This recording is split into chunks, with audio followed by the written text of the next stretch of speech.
अस्सलाम वालेकुम dear students. आज की हमारी उर्दू मॉरल स्टोरी है शेख चली।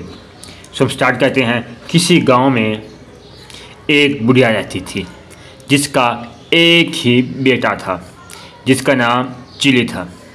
वो बहुत काम चोर, बेवकूफ़, सुस्त और कहल, यानी कोई काम वगैरह नहीं करता था, बेकार निकम्मा कह लें। उसे बस एक ही काम आता था, शेखी बगाड़ने का। जहाँ चांद लोगों को इकट्ठे बैठते देखा उनके करीब जाकर खुद भी बैठ जाता और उन्हें गुफ्तगू करने का मौका दिए बगैर अपने झूठे सच्चे कारनामे बयान करने लगता। गांव के लोग उसकी इस आदत से बहुत तंग थे और उन्होंने इसका नाम शेख चली रख दिया। वो अपने नाम की तरह बड़े बड़े ख्याली मंसूबे बनाता लेकिन किसी पर भी अमल नहीं करता था। एक दिन शेख चली बाजार से गुजर रहा था कि उसके कान में आवाज़ पड़ी, अगर कोई अल्लाह का नेक बंदा अंडों की टोकरी मेरे घर तक पहुंचा दे तो मैं उसे उजरत में एक अशरफी दूंगा। शेख चली ने अशरफी का नाम सुनकर अंडों की टोकरी उठाकर सर पर रख ली। ये देखकर टोकरी के मालिक ने कहा, शेख साहब ज़रा संभल कर ले जाना, अंडे टूटने ना पाएँ, वरना एक दुमरी भी नहीं दूंगा, उल्टा हर्जाना ले लूँगा। शेख चली बड़े गुरूर से बोला, मियाँ साहब मैं शेख चली हूँ, कोई छोटा मोटा शख्स नहीं हूँ, पूरा गांव मुझे जानता है। ये कहकर वो अंडों की टोकरी लेकर चल पड़ा।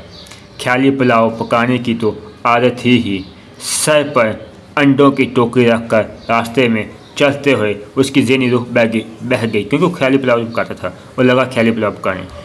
वो सोचने लगा, अंडे जो पहुंचाने की मजदूरी में मुझे एक अशरफी मिलेगी जो कि बड़ी रकम है। मैं उससे मुर्गी खरीदूँगा, वो अंडे देगी, अंडे बेचकर बकरी लूँगा, जो बच्चे देगी, बकरी के बच्चे बेचकर गाय खरीद लूँगा, गाय दूध देगी, दूध का कारोबार करके खेत खरीदूँगा और इस खेत में खुद हल चलाऊँगा।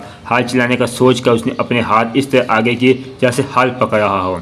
उसने अंडों का टोका छोड़ दिया जिसकी वजह से वो ज़मीन पर गिर पड़ा और सारे अंडे टूट गए। अंडों के मालिक ने जब ये मंजर देखा तो वो आह बका करते हुए बोला, हाय मेरे अंडे। दूसरी तरफ शेख चली रोती हुई दहाई दे रहा था, हाय मेरे खेत। और दोनों की आह सुनकर लोग जमा हो गए और शेख चली की बात सुनकर उसे बावर कराया कि तुम्हारे पास खेत कहाँ से आ गया जो तुम रो रहे हो। हाँ, अंडों के मालिक का तुमने जो नुकसान किया उसका हर्जाना तुम्हें देना पड़ेगा। ये बात शेख चली की माँ तक पहुँची। उसने वहाँ आकर हर्जाने की रकम अदा की और शेख चली की गलो खलासी करवाई, इन लान तान की उसकी डांटा वगैरह।